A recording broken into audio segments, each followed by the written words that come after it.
நாமெல்லாம் வேலைக்கு போகும்போது ஒன்று தனியாக போவோம், இல்லைனா ஃப்ரெண்ட்ஸோட சேர்ந்து போவோம். ஆனால் இங்கே ஒருத்தவங்க தன்னோட வளர்ப்பு நாயை பிஸ்னஸ் பார்ட்னராக வேலைக்கு கூட்டிகிட்டு போகிறாங்க.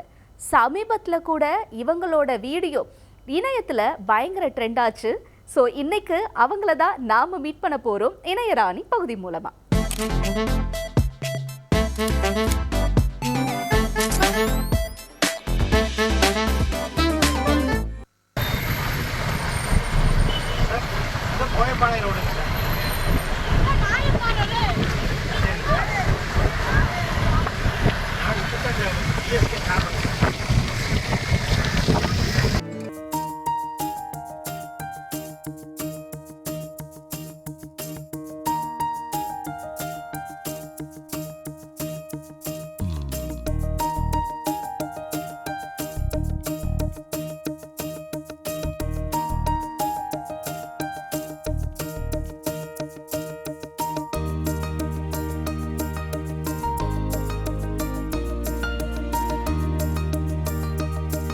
என்னோட பேர் சித்ரா.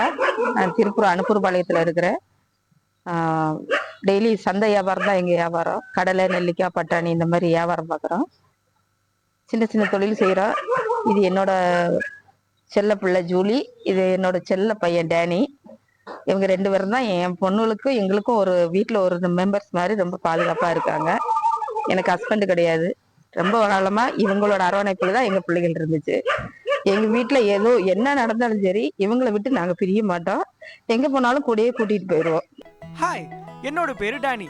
கொஞ்ச நாளைக்கு முன்னாடி என்னோட வீடியோ இணையத்துல செமையா வைரல் ஆச்சுன்னு கேள்விப்பட்டேன். ரொம்ப சந்தோஷம். எனக்கு டிராவல்னா ரொம்பவே பிடிக்கும். அதுலயும் எங்க சித்ராமா கூட கடலை மூட்டையில ஏறி டிராவல் பண்றதுன்னா ஆளா ஏறி வண்டியில உட்காந்துருவேன்.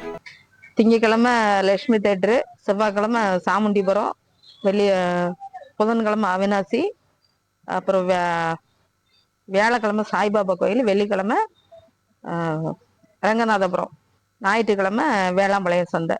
6 நாளைக்கு 6 சந்தைக்கு போய்கிட்டு இருக்கோம். எங்கே போனாலும் எங்கள் கூடயே வந்துடுவாங்க. நான் எடுக்கிற சரக்குள்ள தென்னம்பாளையம் மார்க்கெட்ல இருந்து எடுத்துட்டு வரேன். காலையில் மார்க்கெட் போயிலே என் கூடயே வந்துடுவாங்க.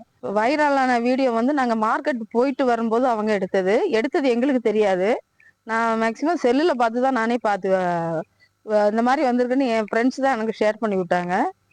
அதே மாதிரி பஸ்ல நாங்க போய் இப்போ பஸ்ல நாங்க வண்டியில போய்கிட்டு இருக்கும்போது பஸ்ல போனா கூட படியில தொங்குனா கூட பையன் 2 பேருமே கத்தி உள்ள அனுப்பிடுவாங்க. யாரையும் வாசல்ல நிக்க விட மாட்டாங்க. அதே மாதிரி கூட டிராபிக்ல இடிச்சுட்டு போகும்போது கூட எங்களுக்கு எந்த இடைஞ்சல் இல்லாம 2 பேரும் ரொம்ப அழகா பாதுகாப்பு பண்ணுவாங்க. எந்த விதமான பிரச்சனையும் பண்ண மாட்டாங்க. இது வரைக்கும் யாரையும் அது கடிச்சது இல்லை. ரொம்ப ஒரு குழந்தைகளாட்டம் பாத்துக்கிட்டு இருக்கோம். எங்க குடும்பத்துக்கு இது ஒரு பாதுகாப்பா இருக்கு. இவன் ஏறி உட்காரும் போதே தன் நகத்தினால அதுல பேலன்ஸ் பண்ணி இருந்துக்குவான். ஸ்பீடு பிரேக் எது வரும்போது நான் சப்போஸ் ஸ்பீடு பிரேக் வருது, நிறைய டிராபிக் இருக்கு, டப்புன்னு நான் பிரேக் அடிக்க மாட்டேன். மூவ் பண்ணும்போது ஸ்லோவாகவே மூவ் பண்ணுவேன். நான் பிரேக் அடிக்க தெரிஞ்சாலுமே தம்பி அதுல நல்ல தன்னோட நகத்தை குத்தி நல்ல இதா நின்னுக்குவோம். இது வரைக்கும் நாங்க போகும்போது தம்பி கீழே விழுந்தது இல்லை, குதிச்சது இல்லை. நீங்க நினைக்கலாம் கம்பியை பிடிக்காம டிராவல் பண்றீங்கன்னு. இந்த பைக் மட்டும் இல்ல, ஊர்ல எந்த பைக்ல ஏறினாலும் கம்பியை பிடிக்காம தான் டிராவல் பண்ணுவான் இந்த டானி. எந்த பிரச்சனையும் இல்லாம நான் மூவ் பண்ணும்போது ஸ்ட்ராங்கா உட்காந்துக்குவோம். ஆட மாட்டோம், அசைய மாட்டோம். ஸ்பீடு பிரேக் வந்தாலுமே கரெக்டா அதுல மைண்டட் பண்ணி உட்காந்துக்குவோம். எந்த தொந்தரவும் இருக்காது. நாங்க பேக்கரிக்கு போவோம், 2 டீ சாப்பிட்டோம், அவங்க பால் குடிப்பாங்க. பால் வாங்கி கொடுத்துட்டு நீட்டா 2 பேரும் வண்டியிலே வந்துருவாங்க. திரும்ப வரும்போது முன்னாடி ஒரு ஆள் உட்காந்துக்கிட்டாங்கன்னா மூட்டைக்கு மேல ஒரு ஆள் உட்காந்துக்குவாங்க. 6 சந்தைக்கு எங்க கூடயே வருவாங்க. யாருக்கு எந்த இடைஞ்சலும் கொடுக்க மாட்டாங்க. வெளியில கூட்டிட்டு போனாலும் வச்சாலும் யாரு எது சொன்னாலும் யாருக்கும் எந்த தொந்தரவும் இல்லாம நீட்டா ஒரு குழந்தை போல 2 பேரும் என் கூட வருவாங்க, போவாங்க. எந்த விதமான பிரச்சனையும் இல்லை. அவங்களுக்கு கொண்டு எங்களுக்கு ஒரு பாதுகாப்பு தான். பைக்ல டிராவல் பண்றதுக்கு முன்னாடி ஃப்ரண்ட் சீட் யாருக்குன்றதுல எனக்கும் என் தங்கச்சி ஜூலிக்கும் பயங்கர போட்டி நடக்கும். கடைசியா தங்கச்சிங்கிறதுனால சென்டிமெண்டா நான் அந்த சீட்டை அவளுக்கே விட்டு கொடுத்துருவேன். நாங்க எங்க போனாலும் எங்க கூடயே வந்துருவோம். இப்போ ஏதோ ஒரு ஊருக்கு நல்லது கெட்டதுக்கு போகணும்னாலுமே நான் இங்க இருந்து நான் கூட்டிட்டு போயிடுவேன். ஒரு நாள் கூட இவங்களை பிரிஞ்சு நான் இருந்ததில்லை. வெளிநாடு சப்போஸ் வெளிநாடு போயிருந்தேன், போயிட்டு வேலைக்காண்டி போயிருந்தேன். அங்கே ஒரு 100 நாளையில நான் இவங்களுக்காண்டி வேலை வேணான்னு ரிட்டன் திரும்பி வந்துட்டேன். ஏன்னா ஒரு நிமிஷம் கூட என்னை பார்க்காம வைக்காம இருக்க மாட்டாங்க. அப்புறம் எங்க போனாலும் எங்க கூடயே எங்களோட குழந்தை மாதிரியே நாங்க இதை பராமரிச்சு பார்த்துக்கிட்டு இருக்கோம். கடைசியா உங்க எல்லாருக்கும் சொல்லிக்க விரும்புறது என்னன்னா, இந்த உலகம் மனுஷங்களுக்கு மட்டும் கிடையாதுங்க, எங்களை மாதிரியான பிராணிகளுக்கும் தான்.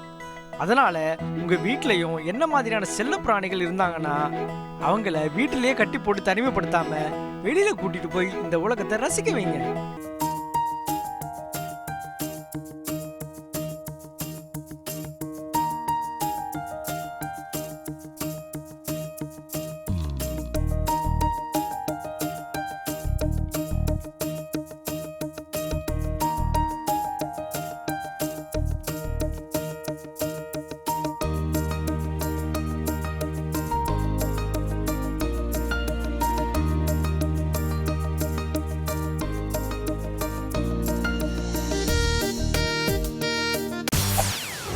செய்திகளை உடனுக்குடன் தெரிந்து கொள்ள உடனே சப்ஸ்கிரைப் பண்ணுங்க.